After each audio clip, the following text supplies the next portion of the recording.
السلام علیکم ناظرین، آج ہم جانیں گے اسلام کے دوسرے خلیفہ حضرت عمر رضی اللہ تعالی عنہ کے بارے میں۔ حضرت ابو بکر رضی اللہ تعالی عنہ کے بعد اس دنیا میں فضیلت دوسرے خلیفہ راشد سیدنا عمر فاروق کو ہی حاصل ہے، اور نبی کریم صلی اللہ علیہ وسلم نے حضرت عمر کے بارے میں اس طرح دعا فرمائی تھی: اے اللہ، اسلام کو عمر کے ذریعے سے قوت اور عزت دے، جن کے دور خلافت میں اسلام کی حکومت 22,000 مربع میل تک پھیل گئی تھی۔ اور حضرت عمر رضی اللہ تعالی عنہ کے دور خلافت اور ان کی وفات سے جڑی کئی باتیں۔ تو آئیے شروع کرتے ہیں حضرت عمر رضی اللہ تعالی عنہ کے دور خلافت سے جڑی کچھ باتیں۔ حضرت عمر علم، پرہیزگاری، نرمی اور خاکساری میں بہت آگے تھے۔ کافروں کے مقابلے میں آپ سخت تھے، عدل اور انصاف پر قائم رہتے اور رسول اللہ صلی اللہ علیہ وسلم کی سنتوں کی پوری پیروی کرتے۔ رسول اللہ صلی اللہ علیہ وسلم کے زمانے میں جنگ بدر اور جنگ احد، فتح مکہ، خیبر اور تبوک کی لڑائیوں میں حضور کے ساتھ تھے۔ حضرت عمر رضی اللہ تعالی عنہ کی خلافت کے زمانے میں 4,000 مسجدیں تعمیر ہوئیں اور دمشق، روم، حمص، نسیبین، اسقلان، طرابلس وغیرہ آپ کے زمانے میں فتح ہوئے۔ اسی طرح بیت المقدس، یرموک، مصر، نہاوند، رے، اصفہان اور فارس وغیرہ بھی آپ کی ہی خلافت کے زمانے میں فتح ہوئے تھے۔ آپ کے رعب اور ہیبت سے ایران اور روم کے بادشاہ لرزتے تھے، لیکن آپ نے اپنی خاکساری میں فرق نہیں آنے دیا۔ وہی لباس پہنتے اور اسی طرح رہتے جیسے خلافت سے پہلے رہتے تھے۔ سفر میں ہو یا گھر میں کوئی پہرے دار یا محافظ نہیں رکھتے تھے۔ آئیے اب جانتے ہیں حضرت عمر رضی اللہ تعالی عنہ نے جب اسلام قبول کیا۔ حضرت عمر خود فرماتے تھے کہ ایک رات میں اپنے گھر سے نکلا تو رسول اللہ صلی اللہ علیہ وسلم کو کعبہ میں نماز پڑھتے پایا۔ میں آپ سے پیچھے کھڑا ہو گیا۔ آپ نے سورہ فاتحہ پڑھی تو مجھے اس سورت پر بڑی حیرت ہوئی۔ میں نے دل میں کہا کہ یہ شخص شاعر ہے۔ تب تک آپ نے یہ آیت پڑھی: اِنَّهُ لَقَوْلُ رَسُولٍ كَرِيمٍ وَمَا هُوَ بِقَوْلِ شَاعِرٍ قَلِيلًا مَا تُؤْمِنُونَ۔ یہ ایک بزرگ رسول کا کلام ہے اور یہ کسی شاعر کا کلام نہیں، تم بہت کم ایمان لاتے ہو۔ حضرت عمر کا خیال ہوا، کیا یہ کاہن ہیں کہ میرے دل کی بات جان گئے؟ کاہن مطلب مستقبل بتانے والے۔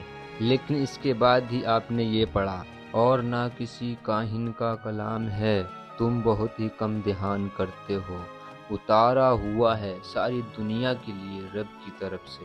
حضرت عمر کہتے ہیں کہ ان آیتوں کے سننے سے مجھ پر بڑا اثر ہوا۔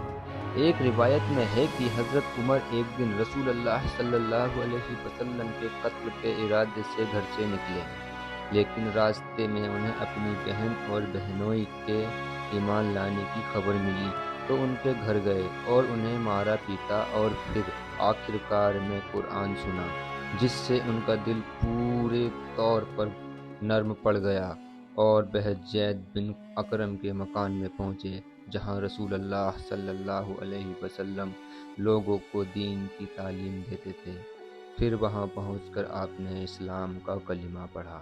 حضرت علی کا بیان ہے کہ حضرت عمر کے علاوہ کسی نے کھل کر ہجرت نہیں کی۔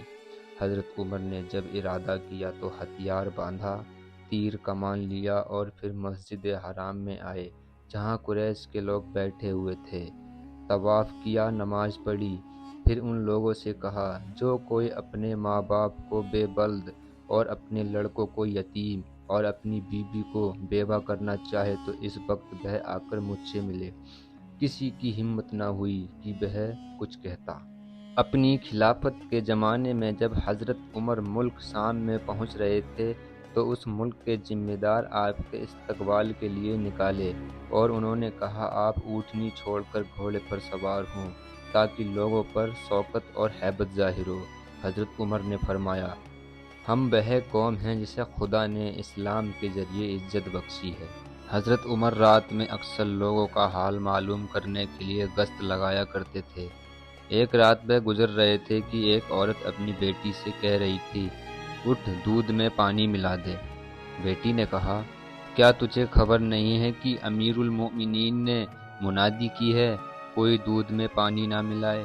ماں نے کہا، اس وقت نہ امیر المومنین ہیں نہ منادی ہے۔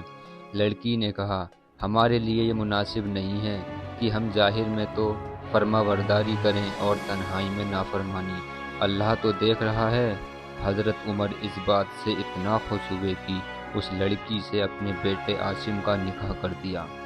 اسی لڑکی کی نواسی حضرت عمر بن عبدالعزیز کی ماں ہوئیں، جو بہت نیک خلیفہ ہوئے اور انہوں نے حضرت عمر کی یاد تازہ کر دی۔ آئیے اب بات کر لیتے ہیں حضرت عمر رضی اللہ تعالی عنہ سے جڑی جنگی معاملات کی۔ اس میں شک نہیں کہ حضرت عمر رضی اللہ تعالی عنہ کے زمانے میں اسلامی حکومت کی سرحدیں کافی دور تک پھیل گئی تھیں، جن کی تفصیل میں جاننے سے ایک موٹی کتاب تیار ہو سکتی ہے، اس لیے مختصر طور پر کچھ ہی باتیں لکھی جاتی ہیں۔ حضرت مثنیٰ بن حارثہ، جو حضرت ابو بکر سے جہاد کی اجازت لے کر ایران کی طرف گئے تھے، انہوں نے پھر مدینے میں آ کر حضرت عمر سے چاہا کہ وہ ایک جماعت ان کے ساتھ کر دیں جو ان کے ساتھ مل کر عزم کا جہاد کرے۔ حضرت عمر نے خطبہ دیا اور لوگوں کو جہاد پر ابھارا اور فتح کی خوشخبریاں سنائیں جو حدیث میں بیان ہوئی تھیں۔ ابو عبیدہ ثقفی اور ابن قیس کھڑے ہوئے اور کہا کہ ہم اس مہم کے لیے اپنے کو پیش کرتے ہیں۔ حضرت عمر نے 1000 مردوں کا ایک لشکر تیار کیا اور سامان وغیرہ تیار کیا اور ابو عبیدہ کو اس فوج کا امیر بنایا۔ یہ دونوں کوفہ کی طرف روانہ ہوئے۔ رستم بن فروخ زاد نے، جو عجم کا سردار تھا، خالد بن ولید کے کارندے کو ملا کر کچھ علاقوں پر قبضہ جما لیا تھا اور آگے بڑھنے کا ارادہ کر رہا تھا کہ اس نے حضرت مثنیٰ کے لوٹنے کی خبر سنی۔ پھر کیا تھا، رستم بن جوان نے ایک بڑی فوج کے ساتھ مقابلے کے لیے بھیجا۔ ابو عبیدہ کی کمانڈری میں لشکر اسلام سے اس کا مقابلہ ہوا۔ مسلمانوں کو فتح حاصل ہوئی اور جوان قید ہوا۔ ابو عبیدہ نے چاہا کہ مال غنیمت تقسیم کریں کہ یہ خبر ملی کہ رستم کے حکم سے ایک دوسرے سپہ سالار نے فوج جمع کی ہے۔ رستم نے 30,000 فوج اس کی مدد کے لیے بھیجی ہے۔ حضرت ابو عبیدہ مقابلے کے لیے بڑے اور دشمن کو قید کر لیا۔ قلعہ خزانہ اور بہت سا مال مسلمانوں کے قبضے میں آیا۔ سردار بھاگ کر رستم کے پاس پہنچا۔ جالینوس نے، جو 20,000 کی فوج لے کر اس کی مدد کے لیے آ رہا تھا، یہ خبر سنی تو راستے میں ہی رک گیا۔ حضرت ابو عبیدہ نے فوراً اس کی طرف رخ کیا اور گھمسان کی لڑائی ہوئی جس میں مسلمانوں کو فتح حاصل ہوئی۔ ابو عبیدہ نے دونوں لشکروں کا مال غنیمت اور غلام جمع کر کے حضرت عمر کے پاس بھیجا اور باقی لشکر میں تقسیم کر دیا۔ اس طرح کوفہ اور عراق پر اسلام کا قبضہ ہو گیا۔ جب جالینوس بھاگ کر رستم سے ملا تو عجم کی مالکہ نے 30,000 کی فوج اور 30,000 آتی دے کر سپہ سالار کو ابو عبیدہ کی طرف بھیجا۔ حضرت ابو عبیدہ بھی 9,000 بہادروں کے ساتھ اس کی طرف بڑھے۔ عرب کے گھوڑوں نے کبھی ہاتھی نہیں دیکھے تھے، اس لیے وہ بھڑکے، جس سے مسلمان اور زیادہ پریشانی میں پڑ گئے۔ عقل مندوں نے ابو عبیدہ کو یہ صلاح دی تھی کہ ہاتھی سونڈ کے کٹ جانے سے ہلاک ہو جاتا ہے۔ مسلمان نے پیدل ہو کر تلوار کھینچ لی اور ہاتھیوں پر حملہ کر دیا۔ حضرت ابو عبیدہ نے ایک ہاتھی کی سونڈ کاٹ کر لشکر کی طرف روانہ ہوئے کہ ایک ہاتھی نے غصے سے دوڑ کر ابو عبیدہ کو پکڑ لیا اور پاؤں کے نیچے دبا کر شہید کر دیا۔ حضرت ابو عبیدہ کے بعد 7 جوانوں نے ان کے حکم کے مطابق جھنڈے تھامے اور ساتوں شہید ہو گئے۔ آخر اسلامی جھنڈا مثنیٰ ابن حارث نے لیا اور حکمت کے ساتھ جنگ کرتے رہے، باقی فوج کو دریا پار کرایا۔ ادھر کافروں پر کچھ ایسے بزدلی چھائی کہ مسلمانوں کی تباہی کے باوجود بے بھاگے۔ مسلمانوں نے اس فرصت کو غنیمت جان کر کسی طرح سے ایک پل بنا کر دریا پار کیا اور پل کو توڑ دیا۔ حضرت عمر کو یہ خبر ملی تو بہت دکھ ہوا۔ اس جنگ میں ہزاروں مسلمان شہید ہوئے، 2,000 مدینے کو لوٹ گئے اور 3,000 ابن حارث کے ساتھ رہے۔ اور اسی طرح سے جنگ کا واقعہ بہت بڑا ہوتا گیا۔ ویڈیو زیادہ لمبی نہ ہو اس لیے مختصر باتوں پہ ویڈیو پوری کرتے ہیں۔ یہ ایک لڑائی حضرت عمر رضی اللہ تعالی عنہ کے زمانے میں لڑی گئی بہت سی لڑائیوں کا ایک نمونہ ہے۔ ایرانی شاہ کسریٰ کی حکومت پر قبضہ کیا گیا۔ اس وقت سب سے زیادہ طاقتور حکومت رومی حکومت اور مصر پر حملہ ہوئے اور قبضے کیے گئے۔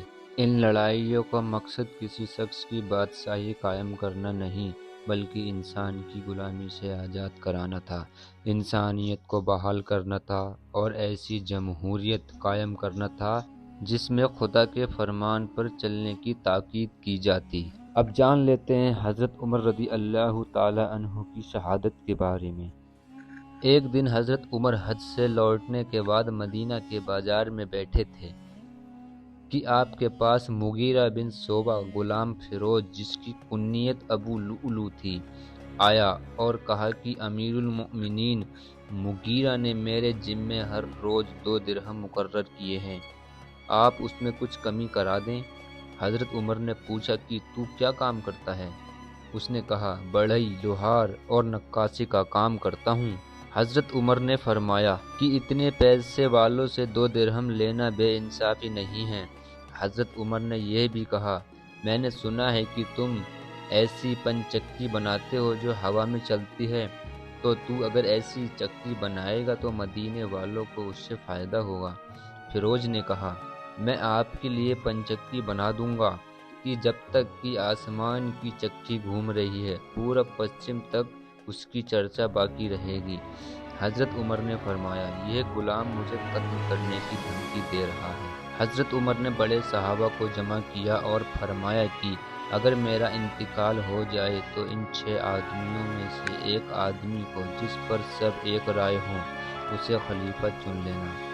حضرت عمر رضی اللہ تعالی عنہ کے انتقال کے بعد حضرت شعیب نے ان کی نماز جنازہ پڑھائی اور حضرت عائشہ کی اجازت سے وہ بھی حضرت ابوبکر صدیق رضی اللہ تعالی عنہ کے پہلو میں دفن کیے گئے۔